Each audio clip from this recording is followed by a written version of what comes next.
Aujourd'hui, dans le bistrot de Limo, comment on évalue la valeur d'un local commercial ou industriel?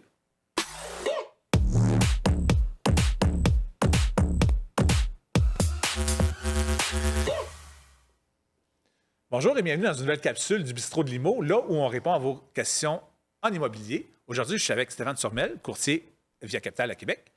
Et dans les dernières capsules, on a parlé de valeur d'une propriété résidentielle. Oui. Mais aujourd'hui, je voudrais te relancer avec un local commercial ou un plex ou tout ça.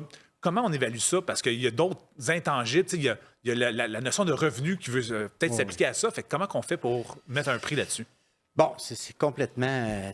c'est un très, très, très bon point, Louis-Philippe. C'est complètement un autre game. On est ailleurs. Là. Premièrement, nous autres, les courtiers, en général, 4 logements et moins, c'est pour faciliter un propriétaire à se loger. OK.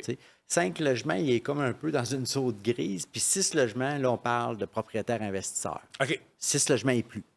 Alors, ça peut être un 12, un 18, un 24, 48. Vas-y. Là, Peu importe. Peu importe.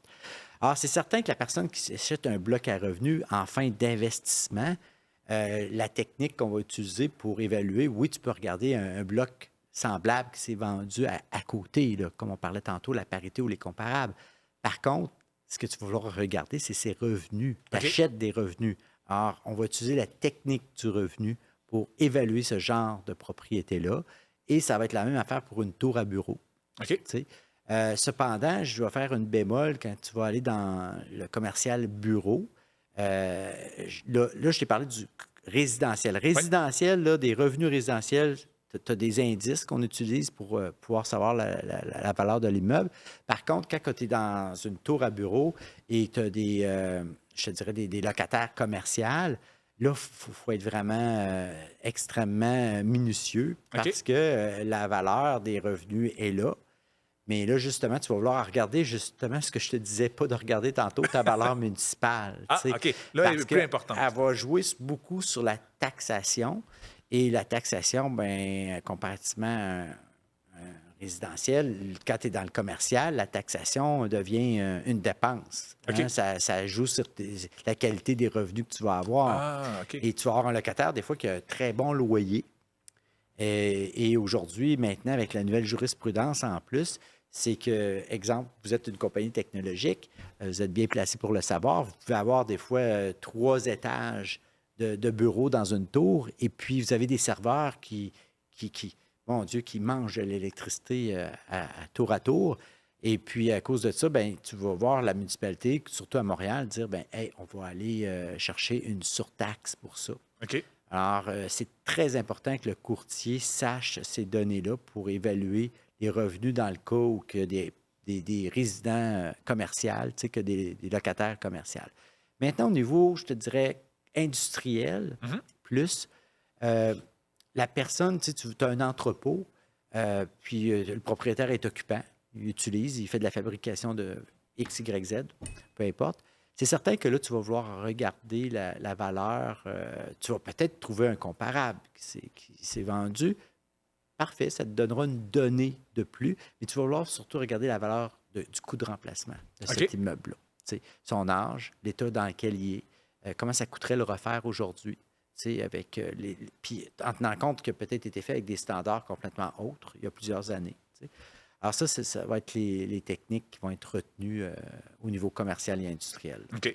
Puis quand tu parles de la technique des revenus, là, quand on vient dans le plex, dans l'investissement, y a-t-il une règle de pouce? Y a-t-il un rule of thumb, comme on dit en anglais, où on fait x3, on fait x4, puis bingo, on a notre valeur? Ou, Écoute, quand j'ai commencé dans les meubles, puis là, ça fait 33 ans que je te parle de ça, là, à ce moment-là, le MRB, le multiplicateur du revenu brut, était aux alentours de 6. OK. Bon, maintenant, écoute, les gens vont regarder, on est rendu en 2024, ils vont peut-être regarder un multiplicateur multiplicateur de revenu brut, il peut être aux alentours de 12, ou peut-être qu'ils vont regarder le TAG, c'est-à-dire, bon, ou autrement, le multiplicateur du revenu, mais net. Là, OK. Bon. Alors, ça va être... mais ça donne des indices. Ouais, c'est ça. C'est pas nécessairement coulé dans le béton. Là, puis c'est des indices que tu vois qui ont évolué avec le temps aussi. Alors, mais c'est la qualité de tes revenus, la qualité de tes locataires qui vont va être un élément important, que ce soit dans le commercial ou dans le résidentiel. Là, tu sais. OK, parfait.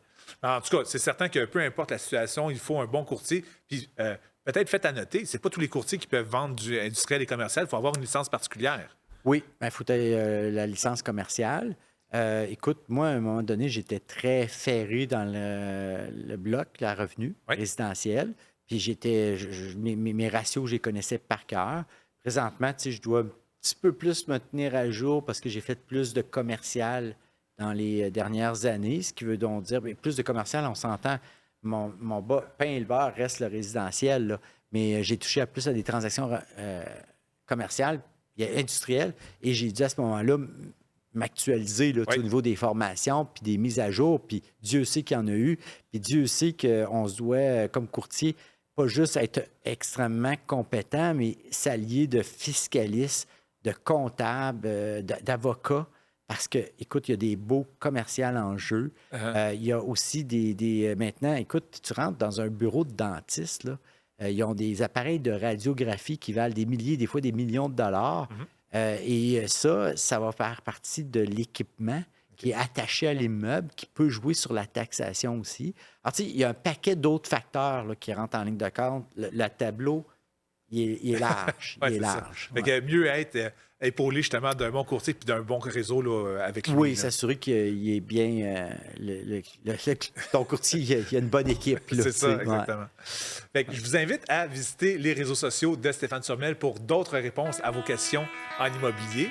Et sinon, je vous invite à la prochaine capsule du Bistrot de l'Imo prochainement.